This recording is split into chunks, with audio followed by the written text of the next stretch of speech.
a place where sin cannot molest, near to the heart of God. O Jesus, blessed Redeemer, sent from the heart of God, hold us who wait before thee, near to the heart of God.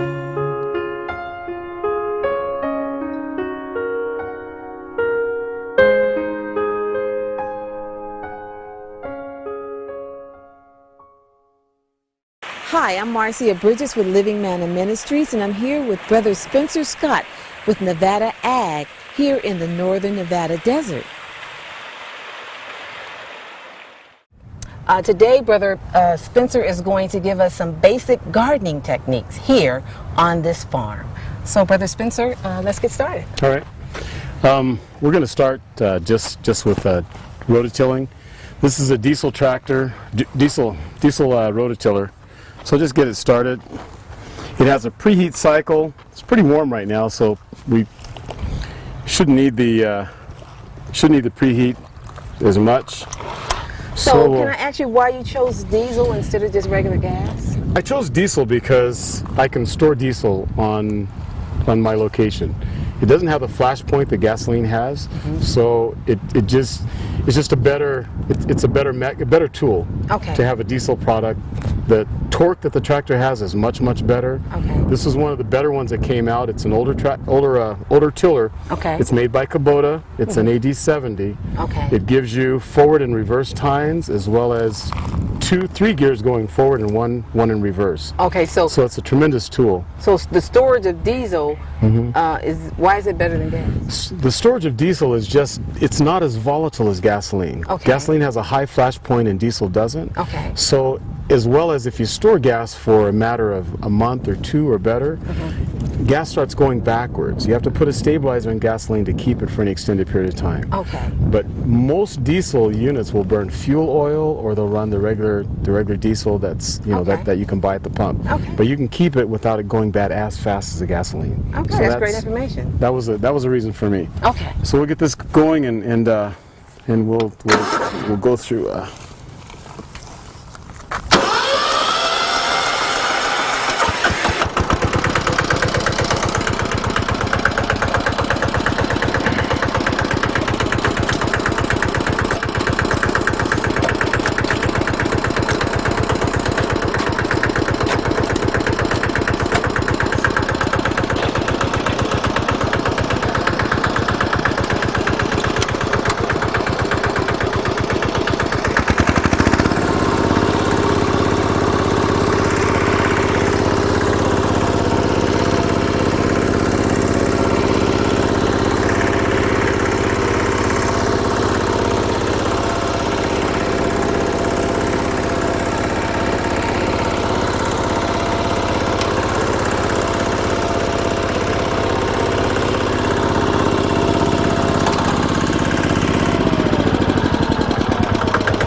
Now, one thing nice about this tractor, since it has forward spinning tines, if the soil is nice, like this is wet, it'll cut into it really easy. Okay. If you've got hard, packed soils, the reverse mechanism gives you a better cut, and then you can come back and do the forward.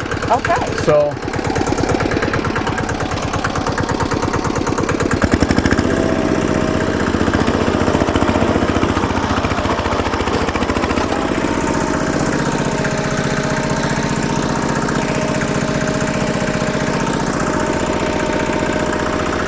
I'll do it from the other direction so I don't block this.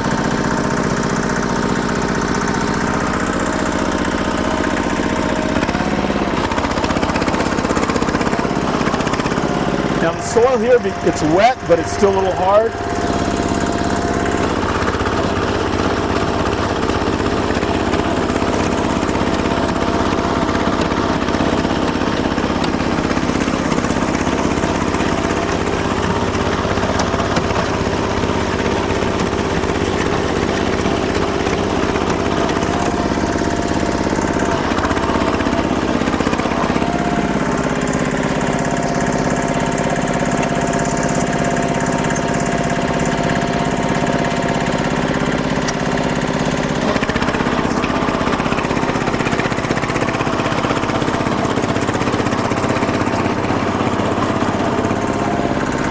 So we'll go back through this one here.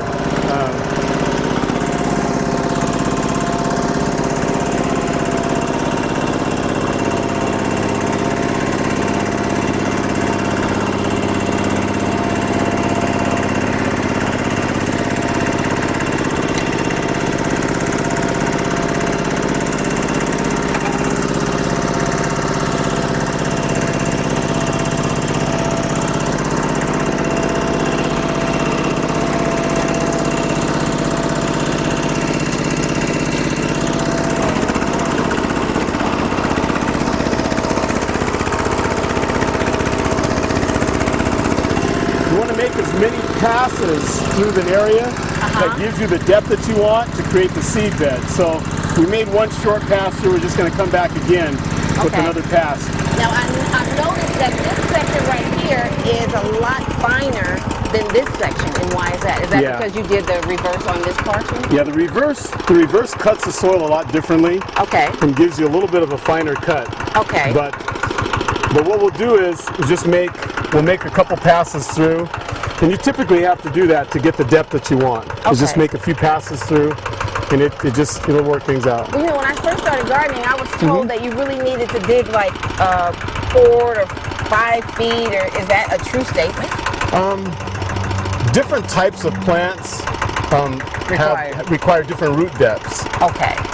Depending on what you're going to grow, like right now, we're getting toward our fall season. Right. So typically our crops now are going to be a lot of your greens, a lot of your brassicas, your cabbage and broccoli, and we've got turnips and chard and any of your greens and kales and so forth. Okay. They're not a heavy feeder. Okay. Their root system isn't set deep. Okay. So 4, 5, 6 inches that you prepare the soil and put your nutrients in it, should be enough. That should really help you to do what you need. Okay. So we'll turn this back up and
Okay, so I just have 2 more questions. Sure.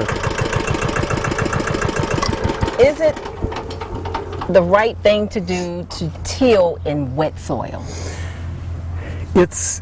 It'll be much easier on your equipment as well as yourself. Okay. If you're tilling in moisture soil, because it's gonna till better, and it's just gonna make things better all the way around. Okay, but not fully saturated, but just not fully saturated, just where the moisture's gone through very, very well. We've got moisture in your soil pretty well. Okay. Then it's just gonna be easier on your equipment. Okay, and then another question is, why do we have to till at all?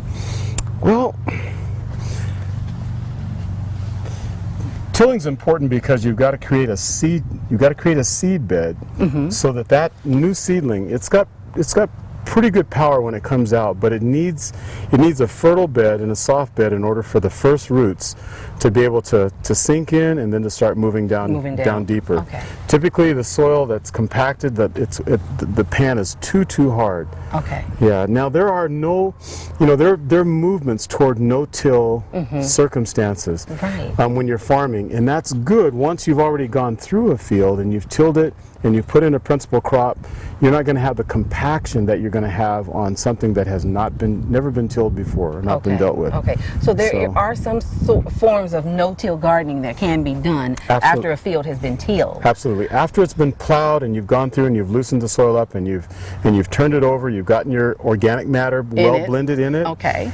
And for instance, if you come through and you grow corn, you put corn over that area. Corn's a real heavy feeder. Right. So you come through and you cut it off, cut the stalks off, and you cut them low to the ground, mulch them and put them back on the soil. You could come back in and open areas up and come back in with another crop. You can do that. But I thought that corn was a nitrogen sucker, and that you can't really plant it in the same area because of that. Corn is a very heavy feeder. If you came back in an area where corn was planted, you'd be putting another crop in. You wouldn't come back with the same one. Okay. Yeah, that way you have your rotation, and you want to make sure that throughout your practice of growing, that if I planted beans here this year, then I'll put something back next year. Okay. Like every year I'm changing. I'm always changing what's in the soil. Okay. And this place, it's changing for next season. Okay. Always rotating, always rotating. Okay. Yeah. All right. So with tilling, just make enough passes over an area if it's been hard pan, that you've got the seed bed that you need. Rake it out, put your water lines in, irrigation down or otherwise, or garden hose, put the seeds and all your nutrients and go to work. Amen. Yep, so that's it. All right, so so you want to go through the garden now? Yeah, we can go through. We can go through. Okay. This is just one field. It represents about a 3/4 of an acre, and this is our last field that we do. We do early plantings. Always do early plantings, and then I'll do a late planting, and then this represents a very, very late planting. Okay, a late spring planting? No, it'll be a late summer season planting. Okay. Like most of what's here was put in right about July, right around June, July, except the beans. Okay. We've got beans that came in earlier. Okay. So I don't put a lot of energy into this field necessarily. It will make, and our season will usually extend till about October before we get frost really, really strong. Okay. But the beans have already finished. Okay. Now beans are one crop that it has a clock on it. Most of your crops have a clock on them. Okay. So I see some beans here. When beans have finished, they're going to die back and start getting what looks like chlorosis, the yellowing of the leaf. The plant will just turn a switch off. Okay. It's like I've set enough beans, I'm done. Okay. And and it stops.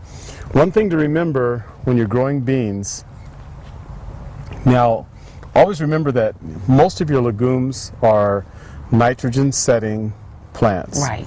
They will on the nodules of the roots will create nodules, and nitrogen will be affixed to those to those nodules on the roots. But the plant does not have enough energy in itself to create the crop. In 45 days, typically most of your legumes are going to start setting nitrogen. Okay. But the plant will not have enough power to develop the beans unless you have soil that has a good cation exchange property, or CEC property. That's just soil that's able to hold the nutrients and hold them very, very well. Now, can you tell me what CEC stands for? CEC stands for cation exchange capacity. Okay. The goal with your garden is to put enough organic matter in your garden so that it will be able to hold the nutrients that are in it. Okay. You want very, very rich, well turned over soil, and you want actively decomposing organic matter in your soil. Okay, so now we just did a tilling demonstration. So let's say I'm about to plant a new field and I till. Am I supposed to put all these things and then till it again? What I would do is I would put my organic matter, I would broadcast it over the field, and then either plow the organic matter in, or till that organic matter into the soil. Okay. you can do all of it in one step. You can put your nutrients. If you've taken soil samples of your property and you know what's missing, you can do that very, very well. So if you need calcium as a structural element, almost every field or any area that you're planting, calcium is a structural element. You can't start without calcium. Okay. So make sure you've got lime. If you've got high rainfall areas, you can put lime in. If your rainfall areas are lower, gypsum is a very, very, very, very good tool. We use gypsum here because we have a very, very low rainfall. Okay. So gypsum works out well for us. If you have high rainfall, then you need to use the powder. Want to use the lime. Okay. So we'll put lime in, potassium, the magnesium always goes in when we're planting. We'll always put our along with those sulfur, but most of our fertilizers they're a sulfate, magnesium sulfate or potassium sulfate. So the sulfur is there. So the sulfur is typically there in the fertilizer, but we make sure we always have those there. Now phosphorus is another one that we always add. Okay, now how often should they do it once the plants start to come up? You only do it one time because most of those have to be in the root zone. Calcium's got to be in the root zone. Okay, so I have to Phosphorus needs to be in the root zone because they're not mobile. Okay. So they've got to be in the soil. Your magnesium is a negatively charged ion, so it's mobile. It'll move with the water. If you've got a problem with magnesium, you can correct it when the plant is in the ground and it's being planted and it's growing. So I can put magnesium throughout. You can add magnesium if you notice that you've got a deficiency of it, just like with your nitrogen. You can always side dress with it because it's mobile in water. Okay. Yes. Okay, but so typically I just need to thoroughly fertilize initially. Put your fertilizers in that your soil is telling you that it needs. Your soil samples are telling you that you need. Put those in, and then from there till those in with your organic matter and get those incorporated in your soil, and you're pretty much good. You can start planting. Okay, now I have one more question.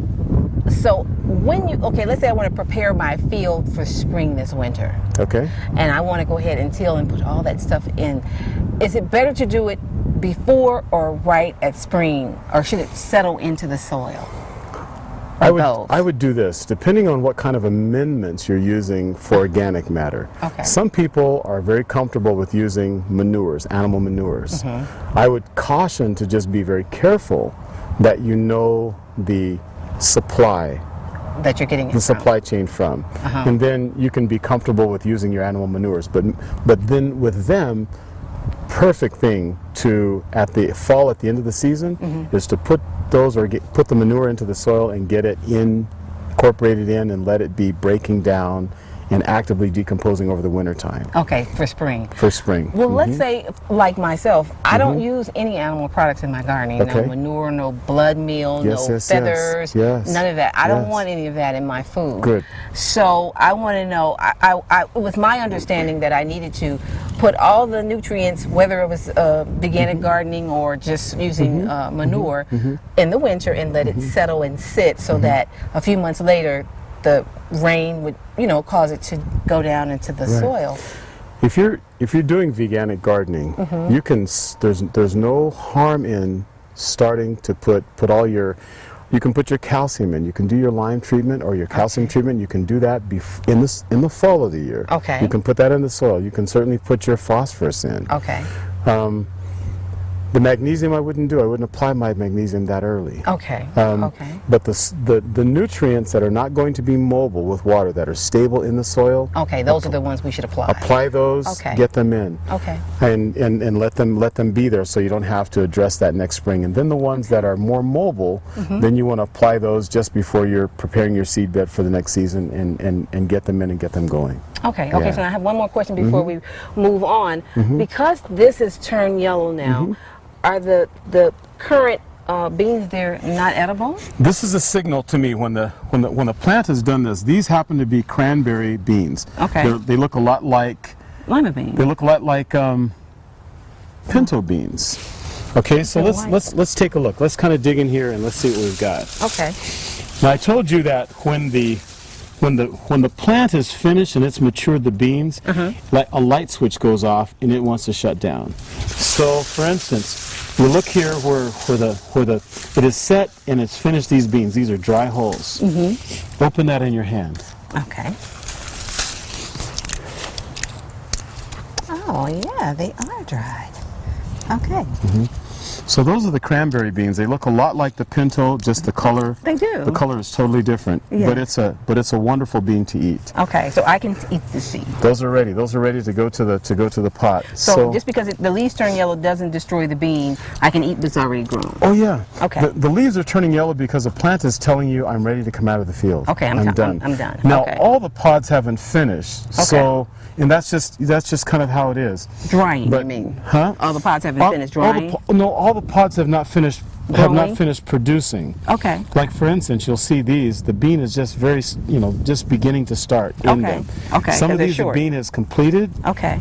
but we've got two markets for this product. Okay. We've got one market that wants to buy the bean in the shell that's fully matured. Okay. That's for this. One of the stores, they want this product just like this, with the bean fully formed in the hull. Okay. They'll buy it this way. Okay. Our other markets want it dried just like that and packaged. Okay. So So it depends. we're starting to pull these plants. We're setting up our dry racks right now, and we're starting to pull these plants out and get the beans on the dryer. We have a thresher that we run them through, but we're getting them up and on the dryer now, so we can, because our clock is running out for us for the heat hours that we've got. Okay. Here on this side, we've got the beans. On this side, we've got cucumbers. We've got cucumbers going. We've got a vertical system that we grow our cucumbers on. I see the cucumber right here. Yeah, Oh, and there's one there. yeah. So they're in stages. We don't. Our customers dictate, the size of cucumbers that we harvest. Those are too small. Okay. So we'll come through and we'll harvest all the cucumbers that are about 9 to 10 inches in length, and all the other ones that are shorter. Those are about 6 inches, 7 inches in length. We leave them behind, Okay. and we'll take those. We harvest twice a week, so these plants will push out twice a week with cucumbers, and we'll do that on that kind of a schedule. Again, remember, this is a late field. We have an early field that cucumbers have been going for I don't know how long. Okay. From the very, very beginning. Okay. Now you'll notice in this one, because this field is really rough, we've got a lot of different things growing here. We've got watermelons that have sprouted from last season, and we didn't bother with the plants. We just let them go. We've got another cucumber. This is an Armenian cucumber that's growing here. When you're planting and you're using open pollinated seeds, we're an organic farm. Everything we do is organic. And typically, of all the varieties that I plant, almost everything that I plant is open pollinated. Okay. And why is that? Couple reasons. Philosophically, for me, I understand that the open pollinated plants are more vigorous and they're stronger. Okay. Let me give an example. For the most part, people are learning in school to use the F1 hybrids, to use those plants. Okay. In commercial production for corn, they want to make sure that all the corn is growing at the same height. When you harvest, it's all at the same height. But now when disease comes through the field, you have a carbon copy of everything is just about the same Okay. all the way through the field. God didn't do it that way. Okay. With open pollinated, when disease comes through the field, it's only catching plants here and there and here and there. Okay. Because their gene structure is not identical. They're not identical copies of each other. Okay. Each one you have the same product, but they're individuals. Sort of like our DNA. Yeah, just Okay. like us. We're individuals. So Okay. disease will not hit the whole field and just run through like fire Okay. and take everything out. Okay. It'll be dispersed like that. Okay. Well, what about heirloom? Is it necessary for it to be heirloom, or can it just be open pollinated and organic?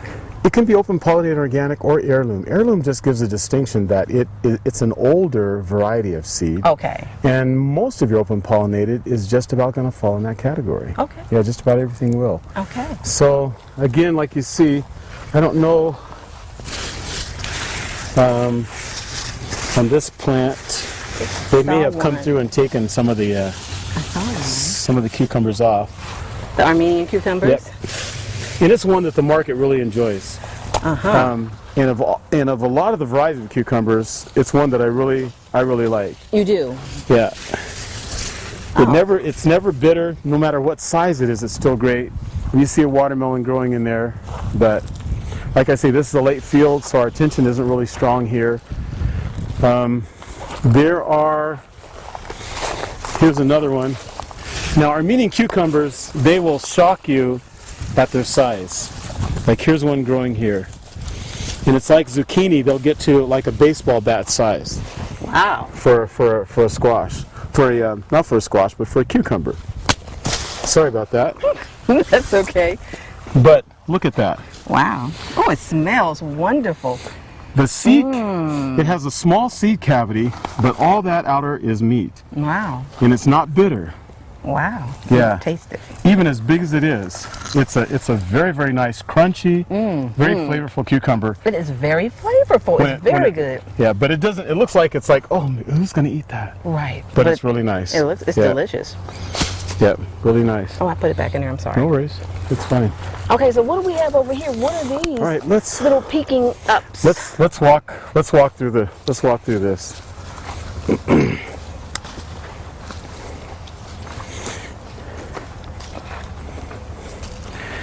Now we've got a few different things growing here. Here, this is edamame soybean. Okay. And they're drying out. Now, these are ready to go to the market. In fact, we've gotten calls for these already. But that's edamame soybean. Okay. I'm trying to get it out. Yep. So I can taste it. That's it. Nice and fresh. It has a good flavor too. Excellent. So. Really good. And then there's just a scatter of black beans. Now another thing, don't worry about, in your soil when you're planting, you're going to have a variety of how plants are performing. With the same nutrients, the same things in it. This one happened to have a heavier cast of organic matter in it. And so the balance was not quite right for some of the beans. So the take is a little bit lighter, but since most of these are shutting down, they're ready to go. That's why you see things pretty light on this end. Now from a few hundred feet up, the balance is perfect, and they're growing completely different. I see that. Yeah, they're growing completely different. So this had heavier organic matter. Yeah, so it's just how things work out. Now you're at the end of your tomato season. Tomatoes are a tough one for us outside in this climate because most of our summers are well over 100 degrees. The days, every day is just about 100 plus, 100 plus, 100 plus. When tomatoes are at that heat, they will drop the flowers. When it's really, really hot for tomatoes, they will flower and just drop, flower and just drop. Only when it starts cooling down, these next 2 months, all these plants will start loading up with tomatoes like you can't believe. Right, I see some now. There's some on them now. In fact, yeah, here are two beautiful ones here. Those are the beginners that are just now starting to set. But here's these are heirloom tomatoes. Wow. And that's one of the varieties there. But that's probably about 3/4 of a pound. But most of these are Caspian pink. We've got Aunt Jenny's green. We've got also German marble stripe. We have about 5 or 6 varieties that we have planted here. Yeah, my favorite is the Cherokee. Yeah, Cherokee purple. We do have some Cherokee purple. I want to ask you a question about tomatoes. With my experience, with the green hornworm and other bugs that are really attacking the tomato plants, and how to prevent that, because yours are green and beautiful. I don't see very many holes in your leaves. No. What is it that you've put on them? No, I'll tell you something. I've done nothing to these tomato plants except just use the amendments in the soil. Okay. But here's the difference. When you live in different places, like this is the desert. Our soils are sandy. It's hot here. Okay. There are just certain insects that aren't comfortable here. in that in that environment, and that's the advantage that we have with the tomatoes. Okay. Every now and then I will get caterpillars on my tomatoes, but it's not a problem because there's so many tools now that are available organically. Your neem product is an awesome one Right. for caterpillars and anything that's eating the leaf. Okay. Now with the neem, you have either derivatives that have the oil in them, or you have products that they've extracted the oil out of it and the active ingredient, and you have a dry powder or one that doesn't have the oil. Right. But that product will stop caterpillars and leaf-eating insects from feeding immediately. So the It stops them neem right away. oil can be immediately sprayed, but the powder has to go through the soil. The powder, no, the powder you're going to hydrate the powder Okay. and spray it through it, because it should be at a concentration where it'll go into a sprayer at about 100 micron Okay. for the fineness. It'll go into solution. It's chelated very well, so it'll go into solution really nicely, and you can apply it to the leaf of the plant. And that most of your insects that are eating the leaves and destroying them, it'll stop them immediately. They won't feed. I mean, just right now they'll stop. Okay. Now there's some great contact sprays for organic. Most pyrethrum products are very, very good. Okay. Yeah. Okay. But Excellent. just keep an eye on your plants. You'll notice when you've got caterpillars and they've got to some size, the mandibles are serious. They will chew a stalk like that like nobody's business. Yes, Yeah. I've had some. I've learned the time that they come out, and I've destroyed most of them that were in my garden. Good. But I had to educate myself to understand how to get rid of them. Okay. But in the future, just to not allow them to even attempt to come onto my plant, the neem would work well. Neem works well. It's a good product. There's quite a few products that are out there. Azosol is one. There's several. Since we're a commercial farm, we're buying product in bulk. Okay. And most of the time, that's not very comfortable for the homeowner that wants to get product. Right. Unless you get together with 3 or 4 families, then you can buy the product commercially. If it's not a registered product, you can buy it commercially. Okay. Because most of the companies are going to force you to buy a gallon of product. Okay. Yeah, like the pyrethrum, we use a Pyganic. That's another very good one for knockdown. Okay. It's $400 a gallon plus. Wow. And a gallon for an average homeowner would last years, you know? And Okay. it's too much to put there in one Okay, because you only space. need a small amount because it's concentrated. Yeah, it's a concentrate, so you, as a homeowner, you wouldn't use very much. You'd use Okay. a small amount. Okay. But for us, we're using gallons, plural. Okay. Yeah, I when see. we've got issues.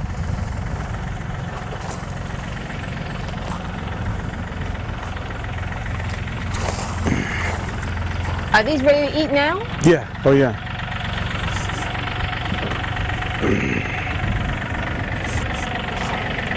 Okay, just...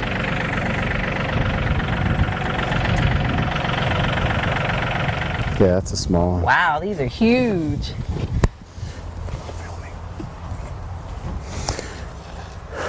Zach has just gone out to one of the back fields to harvest melons. We've got an order. We didn't have enough to finish, so and then she's coming with more.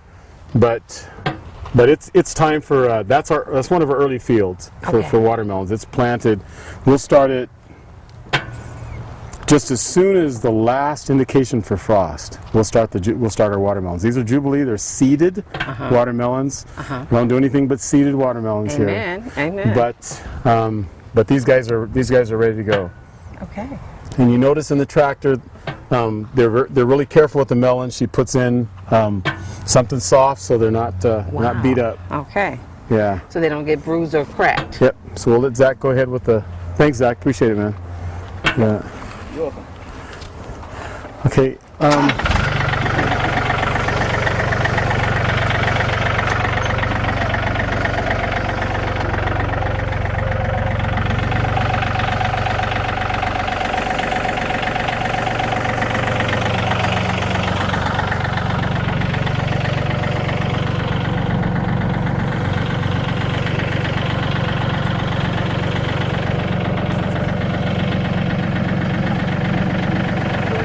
Okay. All right.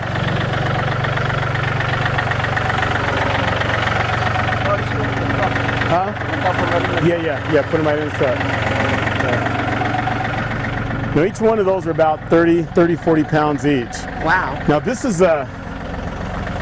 again, we're pick up where we were. This is a late field of watermelons, kind of straight down this band. This field is this is a short field. It's 275 feet in length. So the watermelons go all the way down to the bottom. Okay. We've got an interruption in there with some winter squash. Okay. But you notice the sizes. The sizes are completely different than the ones on the trailer. But these, by God's grace, by the end of September, they'll be the 40 pounds to 30 pounds that you're looking for. That we want. Okay. Now, I wanna. Let's see. I'm going to get a knife because we're going to go to the back field and we're going to cut a watermelon open so we can see what it looks like. All right. See if it's any good or not. So we'll just kind of move through this field real quickly and just look at some of the other things that are growing. Now, with watermelons and walking through them, when it's late in the season, I'll just step on everything like it's a carpet. When it's early in the season, I try to place my feet, if I need to get them under a vine, rather than stepping on a vine, because I still have 2 more months, about 6 weeks, not 2 months. I got about 6 weeks of growth left on these plants before they shut down. So it's just about trying to place your feet nicely. Now this is a cantaloupe. It's a variety that's specific to Nevada. It's called a Hearts of Gold.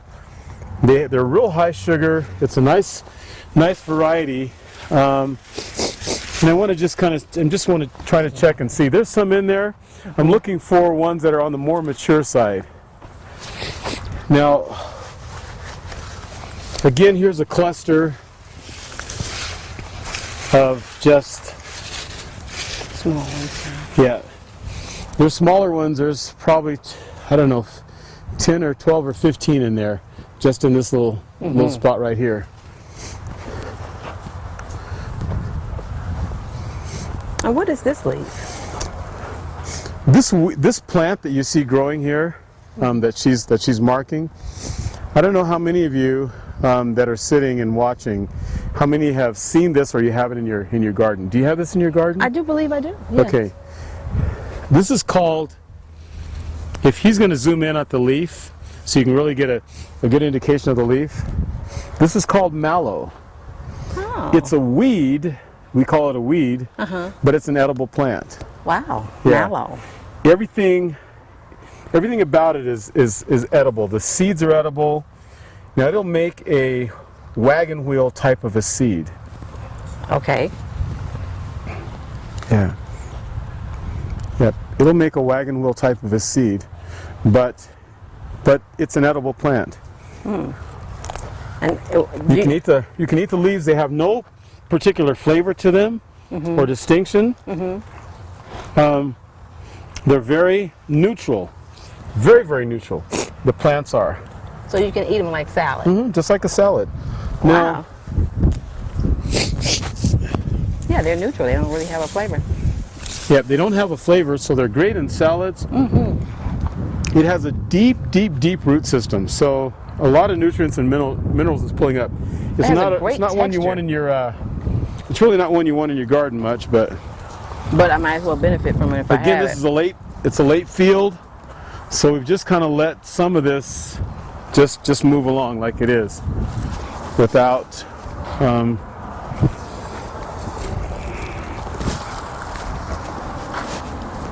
Other fields typically we won't do that. Now, we've got a couple things interspersed here. We've got Jubilee melons growing in here. We've got one volunteer. Wow, it's a big one. Yeah.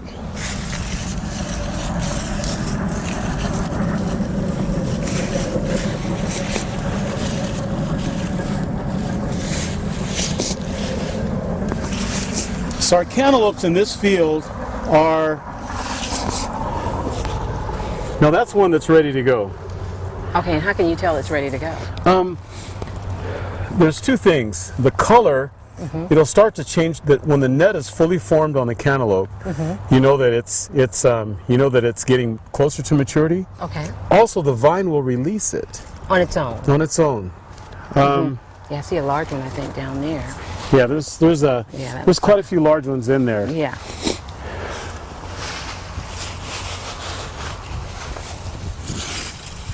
In fact, this is another one. Now this is something else that happens with the cantaloupes, is that if they stay in, they'll want to start to split.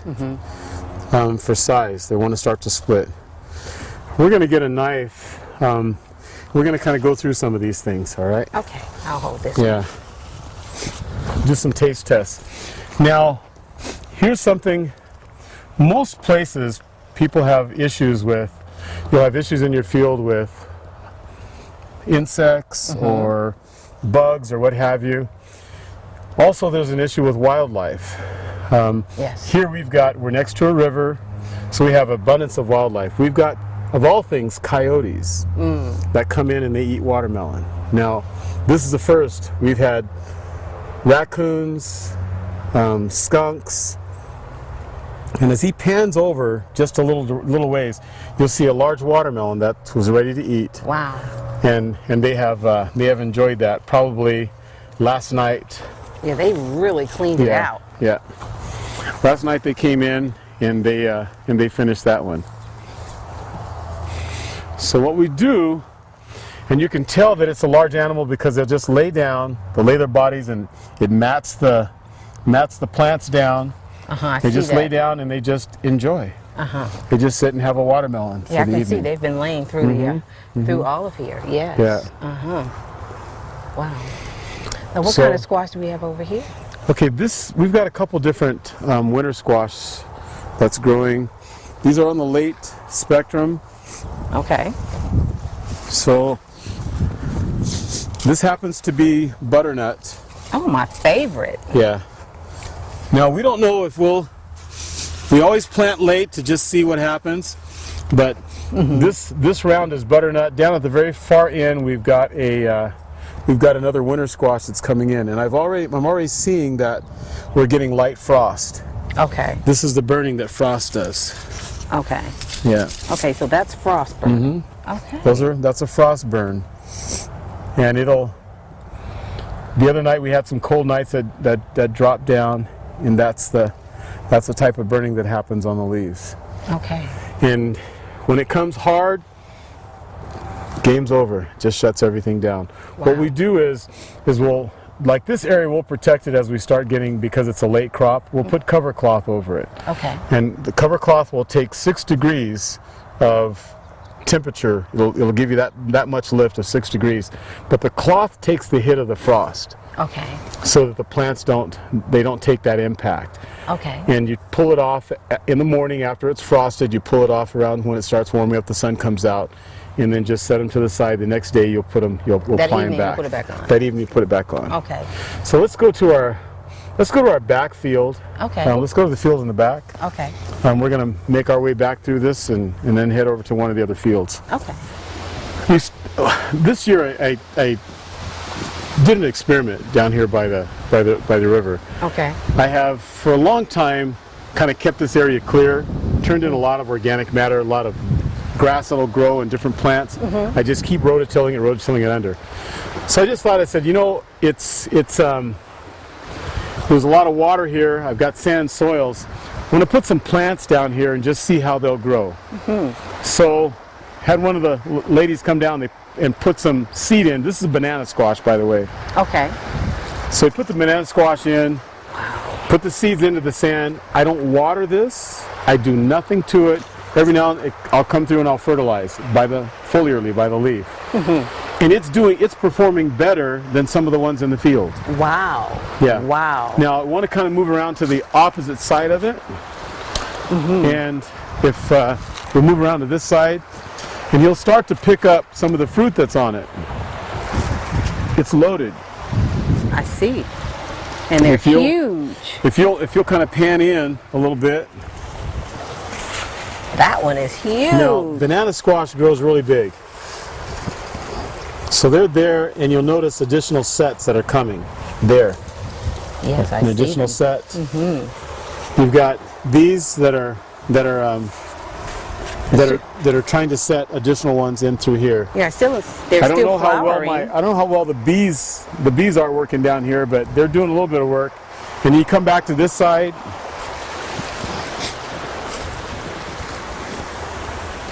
And you know, the squash, they're there. Wow. They look very good too. Yeah, these are the banana squash.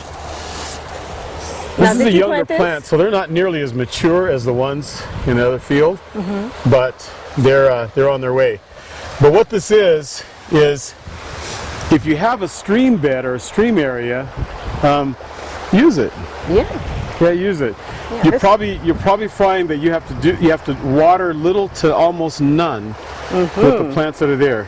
Wow. Now, this happens to be a wonderful place for Beautiful. animals to come down if they've taken something out of the field to come down and eat, and it's quiet and nobody's bothering nobody's bothering them, and it sounds nice. The water sounds good. But there's beans that are growing down here, and we didn't plant beans. You've got beans growing. Now here, I see them. What kind of beans are they? now I'm not sure because I didn't plant these beans here. This is one that's vining. So typically the ones that we plant in the field are either cranberry or black beans. Sometimes are green beans. Okay. Yeah, so they could have gotten anything and come down. But let's keep moving through. I want to show you something else. Okay. Here's another one of those banana squash. This one's been there a little longer. Wow.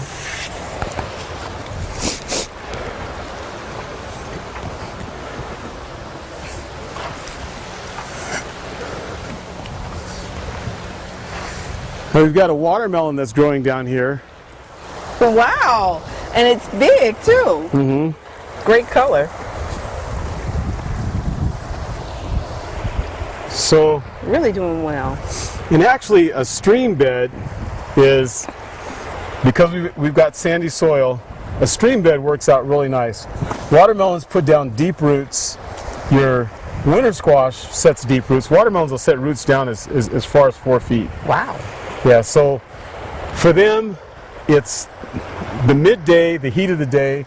There's no stress on the leaves whatsoever. No stress at all. Everything is just running along on point. Don't do any watering of these plants at all down here. Got a baby one growing on here as well.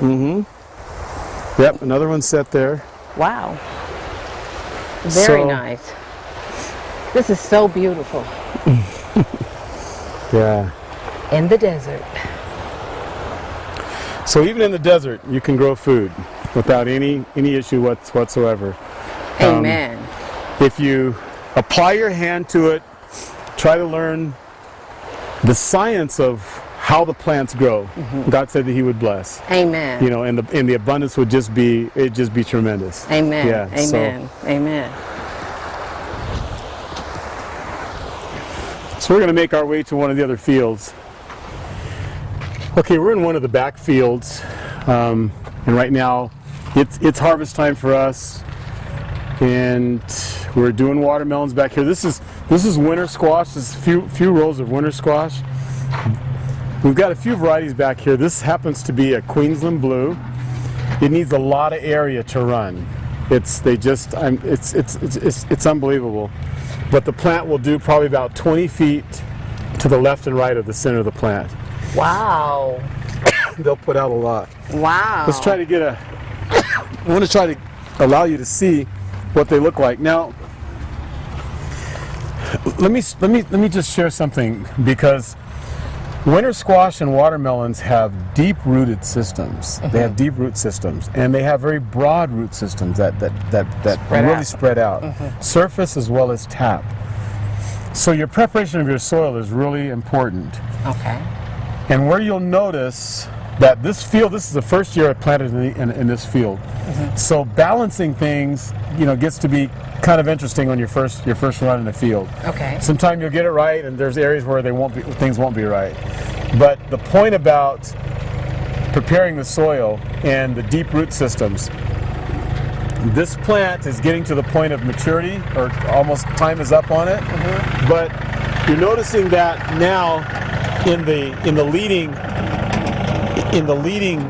branches, branching off in the vines, that it's showing signs of deficiency. The leaves are smaller, they're curling up, they're a bit tighter, and that just tells me that the plant wants more food. Now, in a contrast, note these at the very tips, and then note the one right there as it's coming down. Much broader, wider. The leaves are a strong green, right to the very, very tip. Yeah, they're a lot darker. Yeah, that tells me that that plant is healthy. The whole plant is feeding, and it's feeding very well. And this one, this particular one is not. But I wanted to show you the Queensland blue so you can just identify what it is. It's always interesting moving in these areas. You just have to be careful where your feet are going so you don't interrupt the plant. But that's what that winter squash looks like. I don't know if we can get a good shot for you to be able to see. Now another thing, I'm going to move over so our camera can kind of get in a little tighter.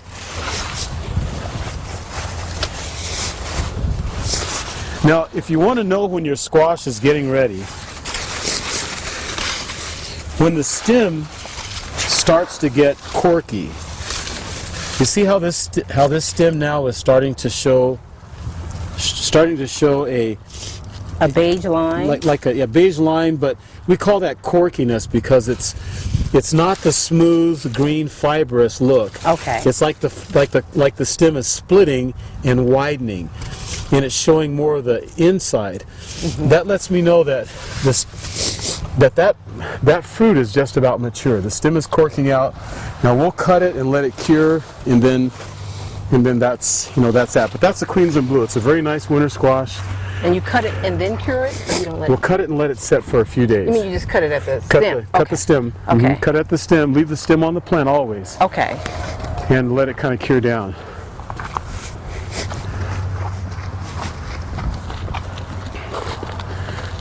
Okay. All right. Who has a knife?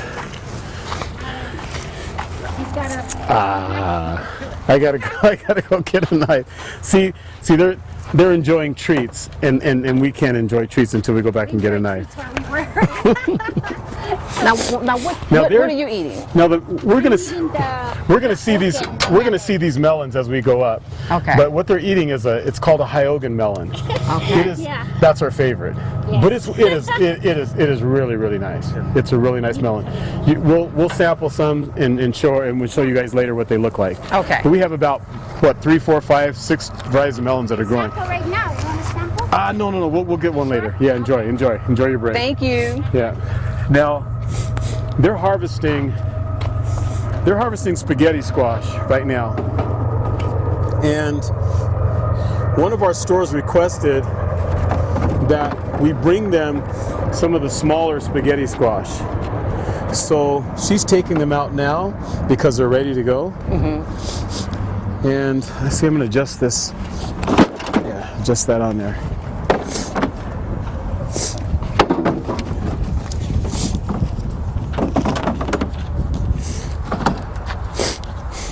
So yes, she's busy getting those out. Okay, we walked a little ways away. Let's go back. Let's kind of go back this direction. Can I take your stick? I'm going to take your stick. Do you have another one out here? Okay, all right. Now, I wanted to show you the contrast of this outside line right here is that spaghetti squash that we saw down by the river. But we'll go around to the back of it. Now, right here behind our camera this is called a houlihan. It's another type of winter. Actually, no. This is the carnival acorn squash. Okay. That's a carnival acorn. Ribbed, deep rib, nice color to it. But now here's something going on. You see this plant that's yellowed out.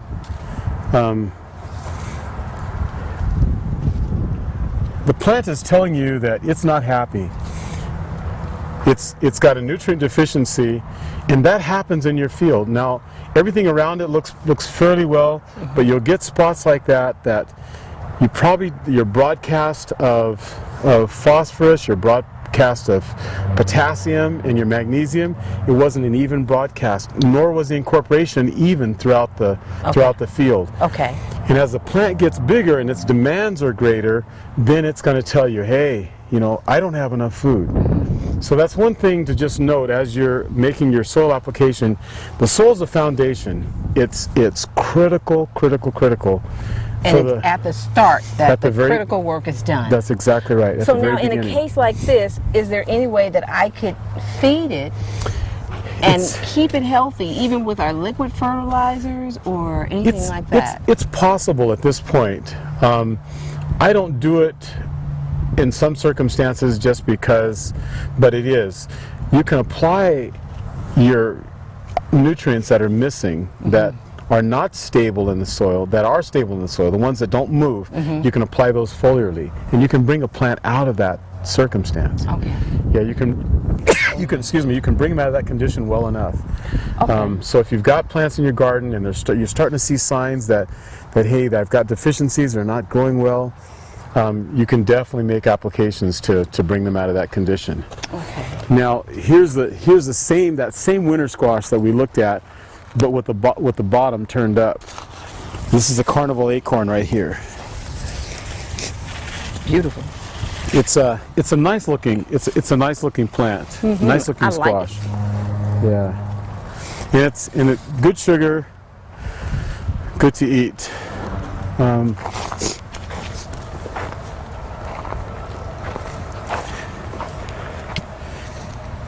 Now we had a mistake on our seeding when we came through here, and things happened in the field. This was all supposed to be winter squash. All these rows through here, but one of the workers, we asked them to come over and seed on that side watermelon, and by accident she thought that I meant these lines, so she seeded all these lines with watermelon. Okay, And so then they're intertwined. Yeah, they're all intertwined. Now I knew they had watermelon in it, but I said no, go ahead and plant the winter squash over the top. But we have kind of a collage of watermelon and winter squash, and they're making it okay. Well, they're from But the it's just- same family, kind of, right? No, they're different families, but anyway, sometimes it's kind of fun just to see how things will come I out. thought watermelon was from the squash family. Is that incorrect? You know, Because it grows similarly on the vine and produces, it's a vine, but it's definitely in a different. I think it's in a different group. Okay. But that's something I can go back and do some homework on. Another small winter squash here. This happens to be a Houlihan. That one's not as mature. We'll try to find one that's mature that has really good color to it. They're nice. There you are. It grows flatter. It kind of looks like the carnival acorn squash, but more like in a patty pan style, with a round bottom rather than a sharp bottom to it. Yeah. And let's just see. Just kind of meander our way through.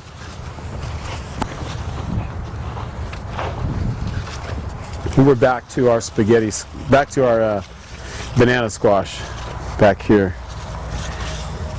They'll be about 3 feet in length. They really get to be a huge squash. And what's the particular harvest for them, or is it throughout the Harvest season? for us is just about. We're only weeks away from taking these plants out. I want to bring your attention back this direction.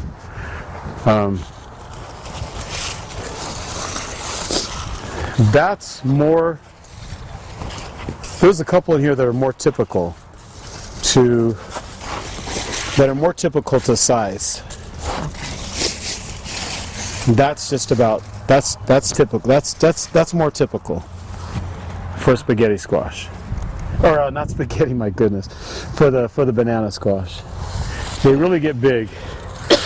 Now that's too big. That's too big for any one person to eat. But now? I want to bring your attention back again. But what happens with these is these will be wrapped and cut. I don't know if you can see that, if you can get in there So you to sell see them that in or portions instead of the whole Yes. squash. Okay. not. Yeah, because they're just too big for any one person. Okay. So we'll keep moving. They're harvesting spaghetti squash right now. We can just walk our way through, place our feet as best we can.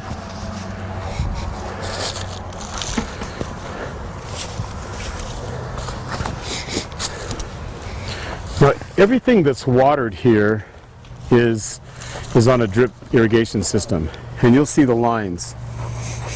The bed that's prepared is about 4.5 feet in width. Okay. This stick is 4 feet. So you see the line spacing is about 4 feet, but Okay. the bed itself is about 5 to 6 feet in width.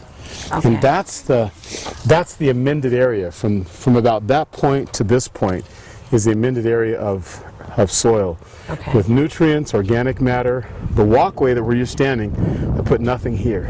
Okay. But all the nutrients are in this So this you bandwidth. just fertilize the row that you're going to plant in. The row I'm going to plant, that conserves a lot of material. Right. And Yeah. money. Yes. And money. So alongside, So is it recommended that you have 3 normally? I do that because I've got heavy plants that are in this area. So I put 3 to make sure that this whole band is wet. Okay. Remember I mentioned with winter squash they have a broad band of surface roots that spread out. Right.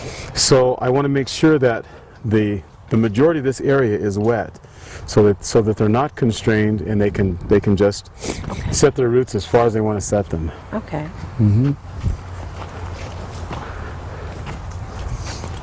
When the spaghetti squash has yellowed out, plants are shutting down, squash is yellowed out, it's ready to come off. And that's what they're harvesting right now. They're getting all that product in. Because we've already started to get frost hits through here the last few days back. So basically this whole field is squash and melons. Nothing Squash else. and melons, that's it. Okay. And this field is watermelons, as you'll see out out. And we've harvested a lot of watermelons out of here. Okay. I don't know how much weight in watermelons. We've taken a lot of watermelon out of this field already. Do you think there are any watermelons over there that are ready to be picked right absolutely. now? But can you show us how to pick a ripe watermelon? Valeria, did you harvest all the watermelons that are ready? Yes. Okay. You think you forgot any? Maybe there were a few Whereabouts? Where should I look? down there with smaller ones. Down toward that far end? Far in. Okay. All right. Thank you.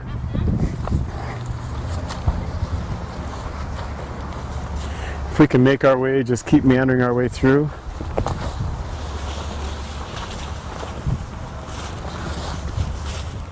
Okay. We're still going through the winter squash. Now, right now we're harvesting spaghetti squash. I just want to tell you how good God is. When you're using drip line, and we noticed a drip line earlier. Here you see one that's over the top of this watermelon. We're going to come back to this watermelon, but the watermelon grew underneath it and pushed the drip line up. But what happens is we've got gophers and that are gophers as well as moles underneath the ground. And what they'll do is when an irrigation line is on the top, they will bite into that thing to get the water. Wow. Yeah. And I'm on a mode right now where I'm traveling a little bit, so I'm not always at the farm. Usually, everything that we water is on timers.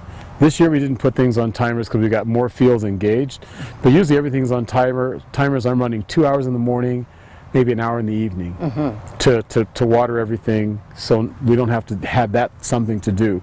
But they'll break the line, so this row that has spaghetti squash on it, it did without water for almost I think probably about 4, 5, 6 days. Wow. That it didn't get water, and it started stressing the plants. They didn't die, but it started stressing them out. Because the gophers had bit the line, and very little water was coming through the center section. The front was getting it, and one of the lines was still good at the very back, and it was getting it. So what it did is it reduced the size of the spaghetti squash. Okay. Now, one of our customers, they would prefer the smaller spaghetti squash for their customers. They want the smaller squash because a single person can eat it, and because a lot of people don't eat leftovers, they'll just take whatever's remaining and toss it. You know, in America we waste a lot of food. We do. We waste a lot of food. Typically really the spaghetti squash is going to grow to a size that will it'll go to a size, these are immature because this is a younger plant, but it'll be that size and larger. I want to try to find you one that's more, let's come this way. That's more typical of a spaghetti squash in how it'll grow. And it'll get a little bit bigger than that before it's ready to cure down. So you can bake that, cut it open, scoop the squash out of it, and then do your sauce or take it and transfer it to a bowl and put your sauce and so forth in it. And it'll feed 2, 3, 4 people. Okay. One squash will. So they size up and they size up well, but now a lot of movement is to the smaller stuff so that we can just have a meal one time and toss what's remaining and then have something new tomorrow. It's a reckless way to eat, but that's where we are. Before the irrigation systems, how can we prevent the rodents from biting? Or is there a better system that we can use that they can't bite through? Yeah, we've done a couple things, and I think I'll show you it as we go to the top field. Okay. When we go to the top field, I'll show it. There's a rigid, hard line. This is a drip tape, so it's when there's no water, it's flat. You see how it's flat? Right. But this is a more rigid line that has emitters in it. Now it's thick, so it's too thick for them to bite into. Okay. They just ignore it. Okay. Yeah, we've gone to that in a lot of the fields to avoid the problem with having the rodents eating the lines. Okay, now you did say that when you were traveling, and even before that, you water your melons and your squash. Yes. 2 hours in the morning and an hour in the evening. Yes, when they're on timers, yes. While they're on timers. Now, is it because of this climate? It's because of this climate, because we're really hot. So what I'll do is I'll start the water in the morning before the sun comes up, really strong, and I'll water them. Everything is on the ground now, no overhead. So I'll water them so when the heat of the sun comes up, they're not in stress. Okay. They've got plenty of water, and then if they've gone through without water for the balance of the day, I'll hit them with another choice of water. Okay, depending on how hot it is. Yeah. I want our cameraman to just kind of see the tool that she's walking with. That's a Honda power carrier. Now each one of those containers, there's 6 on that cart that she's walking out of the field with. Each one of those is probably about 70 or 80 pounds each with squash. And it just happens to work out as a nice tool to be able to harvest and to move out of the field with as a track vehicle. So if it's sandy or muddy or otherwise, you can move out of the field with it. Right. They're not so expensive. They're not available in this country much, but there are some in the country that can be gotten. Okay. But I just wanted to mark that was kind of a nice tool. Now we wanted to check and just look at the watermelons. Yes. So you want to know how do you know when a watermelon is ready to eat? Right. Let's take a look. We're gonna look at this one because it's a fair size one, and the drip tape is over it. Even we've got another one out here, so that one's one we can look at as well. What you want to do, if our camera can come to the opposite side, we can get a good indication as what we got going. Now watermelons are easy to harvest because they communicate very, very well with you. So you want to find where the plant is feeding that melon. And we see here there's a principal vine passing through on this side, right? Now, and that's where it's feeding in for the watermelon. At that intersection, there'll be a tendril. You see that tendril? It looks like a curlicue on a little stick. I don't know if he can get a good shot at that. Let's move some of these other things out of the way so we can get some sunlight. Now that's my finger's on that one. That's the curlicue that you want to look for. It's a tendril. When it's dried up and it looks like it's dead, that watermelon's ready. Okay. As long as it's green, It's not ready. it's not ready to go. Okay. But when it dries up and it looks like it's dead, it's ready to go, it's time to harvest. All right. Now you'll notice something here. I've got a line going over the top, and we've got an irrigation line at the bottom. This is that hard, rigid irrigation line that I was telling you about. Now this one is still doing well. You see it's wet, This is a very strict, Wow, very strict hard line. But what happened was in the center, sometime we'll use different systems. In the center, we had one that was bitten, so we ran another one in to replace it. If we're replacing line in the middle of the season, we're gonna run them over the top of the plants. But I do want to say something about watering and how we water. Let's want to wipe that. If you're watering overhead, everybody won't have drip system to work with. So if you're, oh my goodness, if you're watering overhead, if you happen to be watering overhead, never water squash or any large broadleaf plant in the evening. Okay. Yeah, especially if you're in an area where you've got high moisture and high humidity.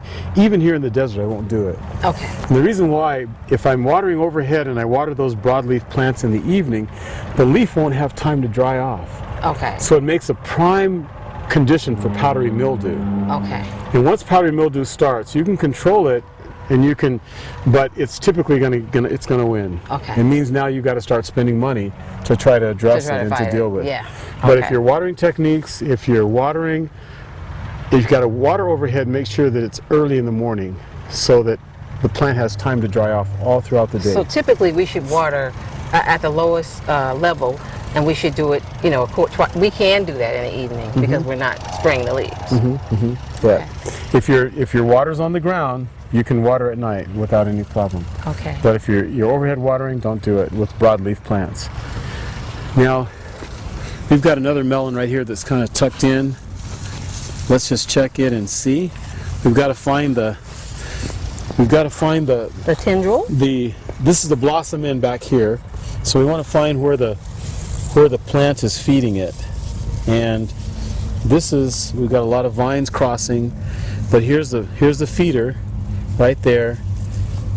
Move that vine out of the way, and that's the tendril that we're looking for right Okay. here. And that one looks, And okay, this that one. Okay. That one's 'Cause nice. I see one on the top that looks dry. Yeah, See this that is one? that's coming from this one. Okay. And it's really good that you got to try to identify, because you want to make sure that the one that you're looking at is the one that's feeding the plant right here. So that's the one that's feeding the plant. Okay. Here it is, and it's green. It's Okay. fresh and green. Okay. But when that's dried down, it tells you right away that plant's ready to harvest. go. Yeah. It's time to harvest. Excellent. Now, is this a plant that you grew, or is this just a weed? This is a weed. Okay. As a matter of fact, that's a very invasive weed that the whole state is working very hard to eliminate. It's called white top. And it's, we'll dig this one out. They set roots, and there's another one. This field, if you look around, it's got irrigation set sprinklers, overhead sprinklers. We don't use those, but they were in this field when we started farming. And what that does is they're pulling water directly out of the river, and the seeds for this plant are in the water. Oh, okay. So as you broadcast it, you move that seed along.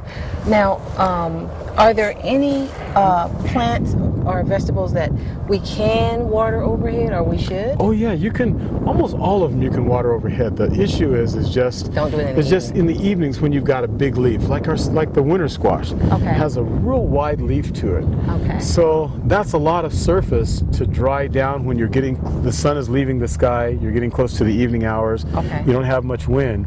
That moisture will stay on the top of that plant. Okay. And then with any measure of heat or humidity, it just works out really well for powdery mildew to begin. Okay. And you don't want to you want to avoid that at all costs, because that's going to make us having to start spend money with treatments of copper or otherwise to try to get rid of that mildew. Okay. Yeah. So All right.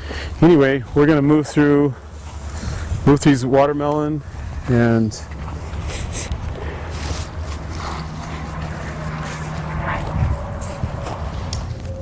So, why in the rows there are no weeds growing in here when we're basically on the sand or the dirt in this area? okay.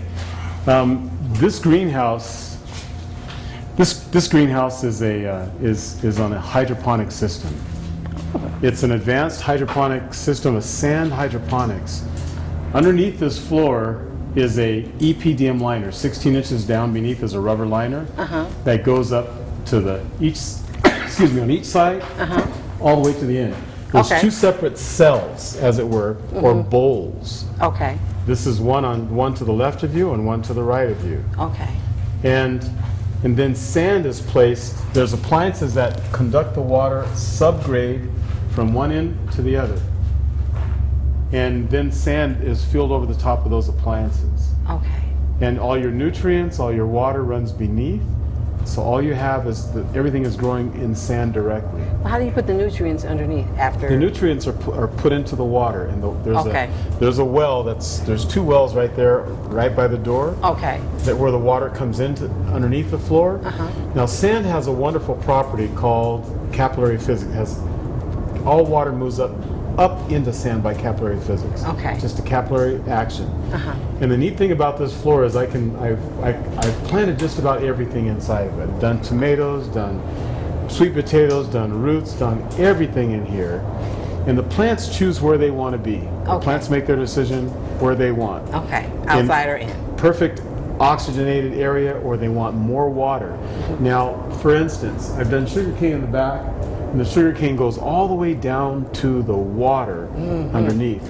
There's taro growing here, just starting some taro. Taro, typically, if you know taro, it wants to be in wet, swampy areas. So the roots for this one, same thing, will go straight down to the bottom of the floor where there's always water, Okay. rather than up into the sand where some of the other plants will want just a, just a. And the scallions, half-half. they look like they're doing okay. They're coming in. All right. We do a lot of onions for bunching onions. In here. Most Okay. of this is basil. This Okay. is a sweet basil, It smells and good. we've cut back a lot of these plants, and we're gonna let them. We're always cutting and bringing plants back down low and then back again. Okay. Managing flowers. Yeah, the basil's beautiful. Smells great. We're doing seedling starts of basil, and that will move into pots to take to some of the stores. Some of our stores have requested that they want the basil in pots, May I pick this so up? we'll do that. You're more than welcome. Okay. I wanted to ask, how do you get it? You just pull it, dry it, and pull it out? Because it looks like, because it's wet, I wouldn't be able to get it out. Now this one, this trade was setting over on that side. I see she's brought it over, but this doesn't have to be basil. This is kale. We've got two varieties of kale. We've got the curly kale and then a laccionata kale. That's what this one is. Okay. So this is the basil. Okay, this is basil. Yeah, Okay, that's now, basil. if it grew to maturity and I wanted to plant it in the ground, how would I get it out of here? Okay, underneath this there are holes. Okay. So right now we're ready to start taking these guys out. You see the roots coming through? That lets me know that They're ready. it's ready, but I've got too many. I've got like, So you got- basil seeds are really small, so I've got about 15 plants in here. So it's time for us to pull these out, separate them, put them in separate pots, Okay. and then get them moving. Okay, Yeah. okay, excellent. Okay, and the rest of this is just basil. Just sweet basil, with the exception of a few different things here and there. Now, along the side of the building, you'll see vines climbing up. They're Congo watermelons that are along the edges. Okay, In fact, if we found an aisleway to walk down, we'd probably walk right into one of the melons.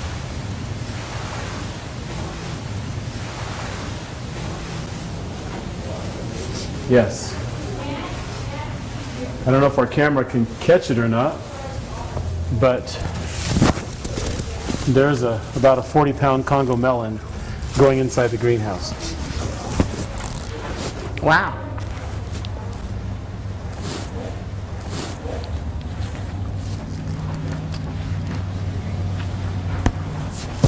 Now basil is an herb in the mint family. You just have to kind of keep your feet on the ground almost and kind of move that way. But he's got it.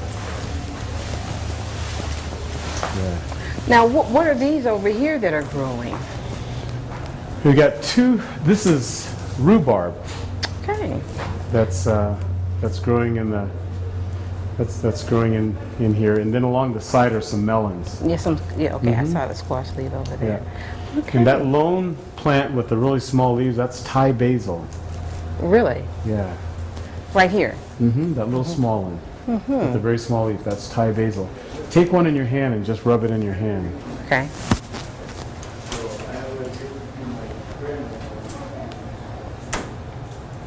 And then smell it. It smells good. It sort of has a licorice smell to Yes, it. It smells delicious. Wow. And Yeah, it's really. so vibrant. The Yeah. smell is so vibrant. Really nice in Really foods. nice. Yeah, in dishes. It's really neat. And this is Thai That's basil. Thai basil. Yeah. You heard it, folks. Get some Thai basil. It smells awesome. But the sweet basil is great. Nice for the pastas. Nice for pesto. But basil, we send basil every single day almost to the stores. Wow. There's no gap with basil. So this is a high producing product. Loves the heat. This greenhouse right now, if you'll pan over to the, it's about 110 degrees in here. Wow. We turned the fans off because of the noise, but it's about roughly about 100 and almost getting close to 110 inside. So how hard is it for the average person to get a greenhouse? It's not so bad. You wouldn't build a structure like this because of the regulatory issues that we have. This greenhouse has to be built to yes. It has to be built to withstand 103, about 130 degree wind forces. Okay. Okay. Do you like okra? Well, I don't like okra because it's slimy and Probably it not gives the me best, the huh? creeps. Okay. I'm not saying the flavor's not good, but I won't eat it because of the slime. What I want you to do is try it raw. Okra is Yikes. awesome raw in salads and other things like that. And it's not slimy? Not even slimy, I'm telling you. You're sure it's not slimy? This variety of okra is called cowhorn, so it makes a really long pod, and immediately it would tell you, oh no, it's too old because it's too, they're too big. But we'll try to find one that's tender, and I think this one is. That one's not bad either. This younger one is. Let's try this younger one. Okay. All right. Now, bite into that. All these are organic. We don't spray anything. We don't spray any pesticides. I don't even touch okra. There's nothing I do to it. Okay, I'm gonna bite it. Okay. It's not slimy? It's not slimy, and the flavor's nice. Flavor's great. Yeah, the flavor's nice. It's very good. No sliminess I never would have thought whatsoever. about putting okra in salad. It's raw. It's something different. It really does It's taste something good. different. It's really Well, nice. who knew? The I flavor learned of something. okra's in it, but it's not. Now, our It's very nice. people can't see it, but our cameraman, I want him to try as well. You can't see him eat it, but we're going to cut one for our cameraman to take. Don't eat bite the top off and then bite it, and you'll see. You'll like it. Well, see, that's not bad, is it? No, it's not bad at all. It's very good. Yeah. So now, this is carrots, right? Yep. We've got carrots in here. This is the earliest bed that we plant, and then some sweet corn that the birds have gotten into now because we didn't finish it all. Okay. But these are carrots. This is a Can I pull up a carrot? yeah. Let's go up toward the front a little bit more. Okay. A little sandier. Okay. And I think we can get them out. We're always watering carrots, so let's see. Right where you are. Okay. Right where you're at.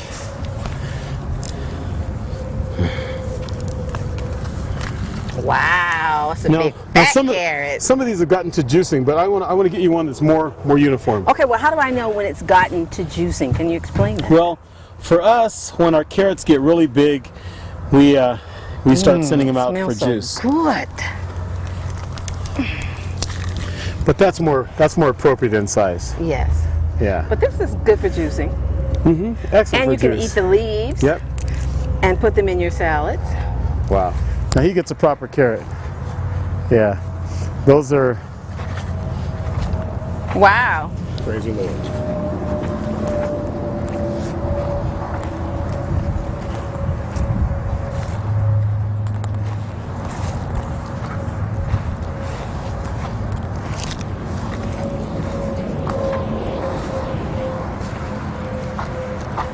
Now, what do we have over here? We've got, let's wash those carrots. Oh, okay.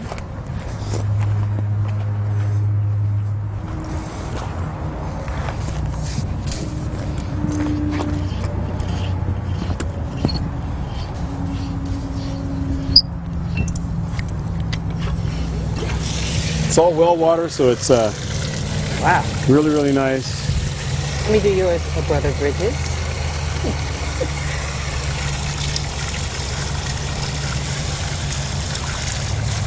Wow. Okay. Let's try it. Nice and sweet. Let me wash that one for you. Okay.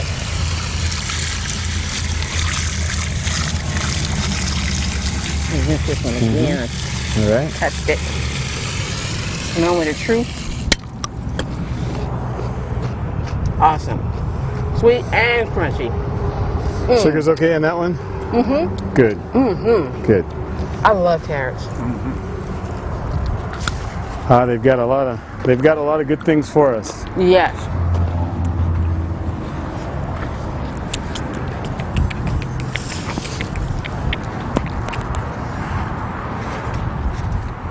So this is a growing system that you're using for Let's go out to the outer plants edge and we'll for plants go. to grow. Mm-hmm. I mean, climb up. Mm-hmm.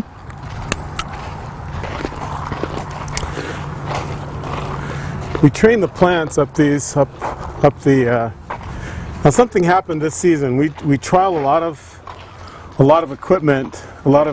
We trial this system. It's a new system, and let's walk along this outer. We'll walk down this aisle here. Now, I want to show you something. We're always testing things and just kind of testing the limit. I wanted to see on this one, we added very little amendments for organic matter. Now it's sand. What we did is we put the nutrients in the soil, added almost no organic matter whatsoever. And the night and day difference between the performance of the plants. You'll look at these. Now it's getting cold now, so these are starting to yellow down and get to that point because they've got no nutrients. These melons here, from this row to this row, on these two, in this first section, next to no nutrients in the soil, just a very little. Let's walk on down. I want to show you the contrast.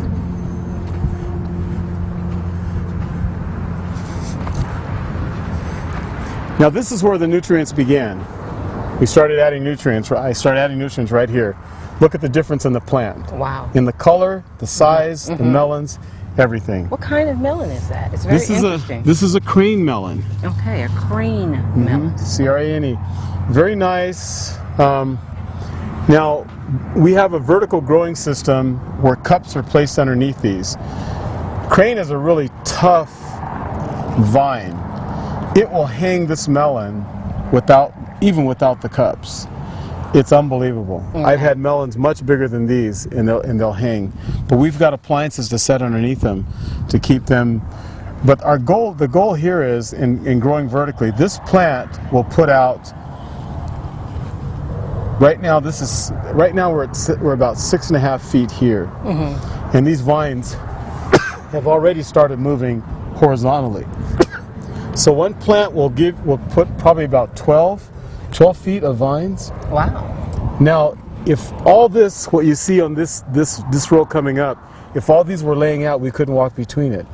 But I can train these vines to go up Instead of out. still have more set of melons, because now the flowers are more accessible even to the bees. Okay, because they're up and they're not down. We do double rows, so you've got two rows of melons growing side by side.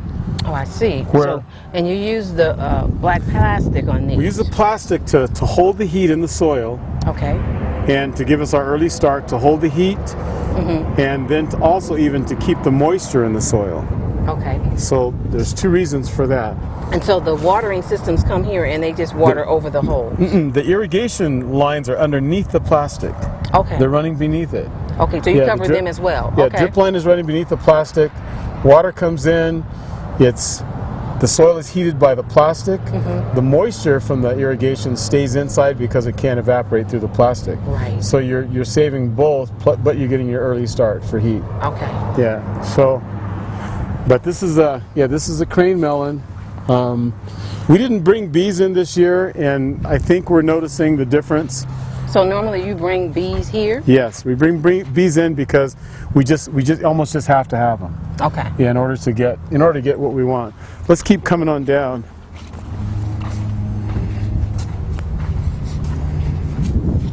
So is this the bowl that you were talking about that the melon sits on? Yes, that's it. That's the cup. Okay, those are the cups. Yeah, those are the cups that the melons sit in.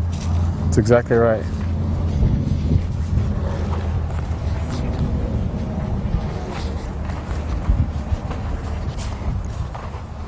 Okay, cucumbers that are now see our leaf hoppers. I'm noticing our leaf hoppers have come in at this Oh, side. this is a nice cucumber. Mm-hmm. Very nice cucumbers. Yeah.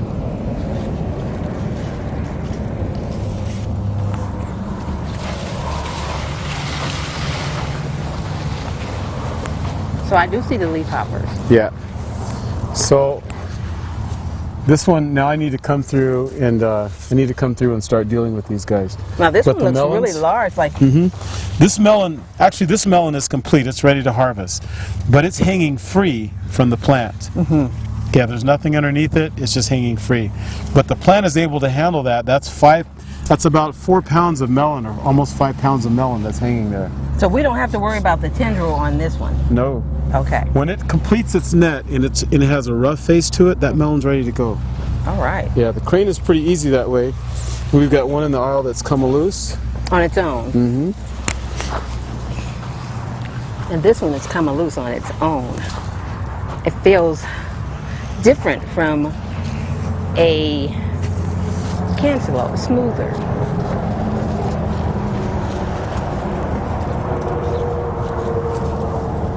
Yeah, that one didn't quite finish.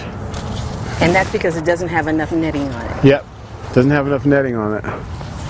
It'll still ripen and probably be really nice to eat. So should we lay it back down and let it ripen here? No, it's okay. Yeah, you can, or you can put it in one of the refrigerators. Yeah, it's okay.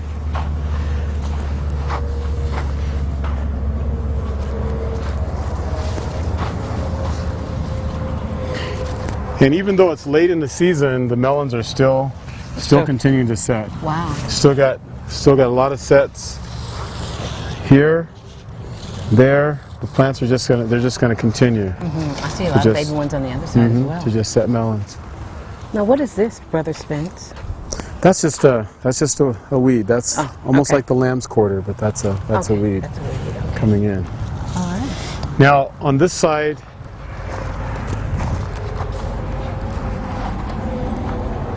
we've got cantaloupe. This is the hearts of good cantaloupe, and you see one on the line there. Yeah. I see that.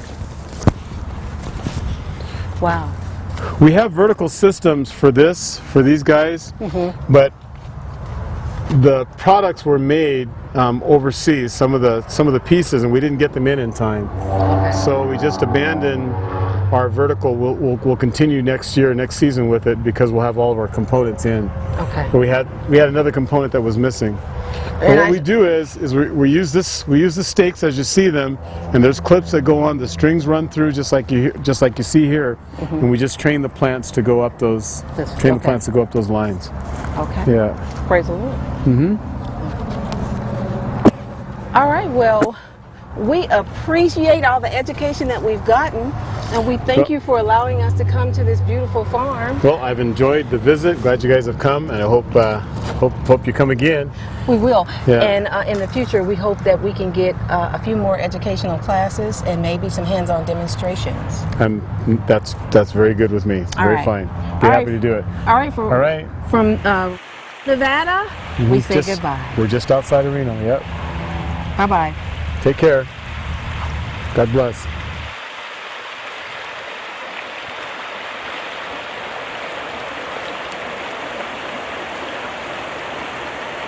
Thank you for joining us through the ABCs of true education, which is agriculture. We hope this journey has been very educational. We pray that all who are seeking to leave the city will, and those who have properties or even live in apartments will be able to grow their own provisions, even start where you are. Let's have a word of prayer. Heavenly Father, we thank you for this opportunity that you have given us to be taught how to grow your provisions. We pray that you bless all those who are striving to leave the cities, and those of us who have property, Lord, we pray that you teach us how to garden. In Jesus' name, amen. Thanks for watching.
There is a place of quiet rest near to the heart of God, a place where sin cannot molest, near to the heart of God. O Jesus, blessed Redeemer, sent from the heart of God, hold us who wait before thee, near to the heart of God.